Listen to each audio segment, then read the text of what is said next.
дар толори факултети филологияи тоҷикии донишгоҳи давлатии хуҷанд ба номи академик Бобоҷон Ғафуров маҳфили ганҷи сухан нишасти навбатии худро ба фаъолияти пурсамари олими адабиётшинос, матншиноси барҷаста, устоди суханшиноси Тоҷикистону Узбекистон Ваҳоб Раҳмон баргузор намуд. Дар маҳфил олимону адабиётшиносон таъкид намуданд, ки Ваҳоб Раҳмон фаъолияти илмиву таълимии худро дар факултети таърих ва филологияи донишгоҳи давлатии хуҷанд оғоз намуда, дар баробари дар мактабҳои олии гуногуни ҷумҳурии Узбекистон кор кардан, бо донишгоҳи давлатии хуҷанд ба номи академик Бобоҷон Ғафуров пайваста ҳамкориҳои судманди илмиву адабиро идома додааст.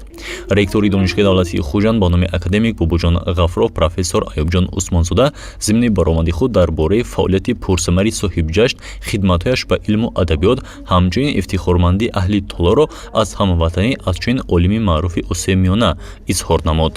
رئیس دانشگاه دولتی خوجند و نام کردیم باباجان غفورov و تمام استادان آن شما را با 80مین به حال اون پرثمرتان مبارکباد می‌نمایم. این سنه فرخنده به شما و تمام دلباختگان سخن ناب خجسته باد.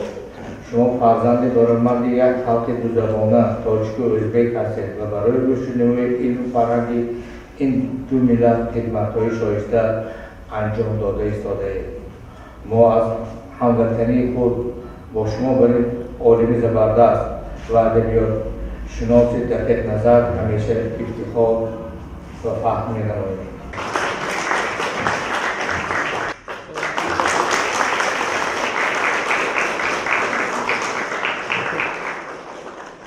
сипас датсен Мунаввара Оиматова дар мавзӯи Ваҳоб Раҳмон адабиётшиноси маъруф ва беназири узбек гузориш намуда, аз корҳои мондагору осори беназири устод Ваҳоб Раҳмон сухан карда, мавсуфро ҳамчун матншинос, шеършинос, нусхашинос ва санъатшинос муаррифӣ намуд.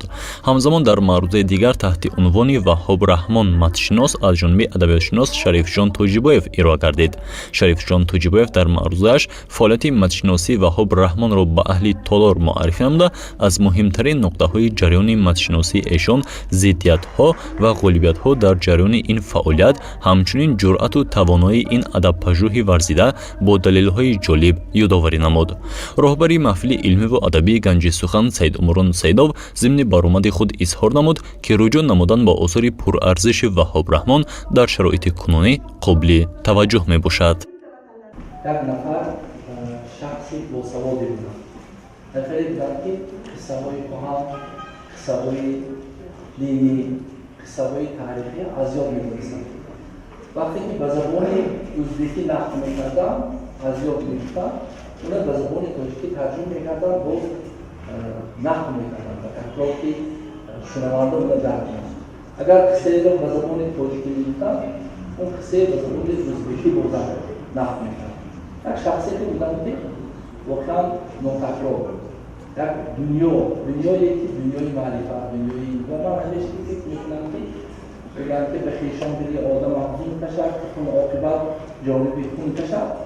سخن درباره اون می‌رود که در جوهری استاد وهاب رحمان همین دنیای مادرکوری دلی بزرگوارشون که جاری هست و زمانی که استاد فعالیت داشتن، استاد عبدالمنان نصیرین بارها درباره استاد وهاب رحمان یاد می‌کردن، می‌گفتن که در شهر تاشکند نفری هستند که از محشناسان дар маҳфили илмиву адабии ганҷи сухан ҳамзамон устодони соҳибмактаби факултети филологияи узбек низ иштирок ва суханронӣ намуданд.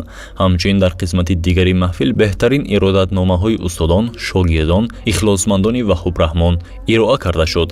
аз ҷумла ҳоҷи Ҳусайн Мусозода, шоир Ёқубҷон Очилов, адиба ва рӯзноманигор Солиҳа Олимова, сармуҳаррири рӯзномаи Суд ҳақиқатии Фарҳод Ҷураев, намояндаҳои расмӣ аз ҷамоати деҳоти Ёва ки зодгоҳи устод Ваҳоб Раҳмон аст, ҳамчунин хешону пайвандонашон бо самимияти афсун ва муҳаббати хоса аз шахсият, фаъолият, нуфуси адабиётшинос Ваҳоб Раҳмон андешаҳои худро иброз доштанд, ки ҳамаи баромадҳо шуниданиву ҷолиб буданд.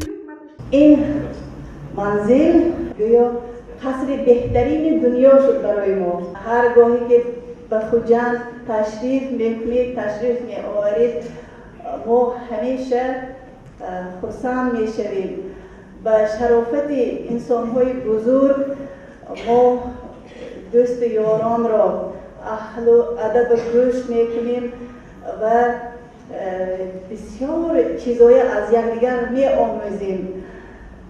декани факултети филологии тоҷик доцент муҳаббатхон тилохӯжева дар анҷоми маҳфил ҳозиринро хайрамақдам намуда соҳиб ҷашнро табрик намуд ва ба меҳмонони бурунмарзӣ тӯҳфаҳои хотиравӣ тақдим намуд. маҳфилро аз рӯи анъана суруду мусиқиҳои дилнавози классикиву замонавии сорандаҳо таровати хос бахшид.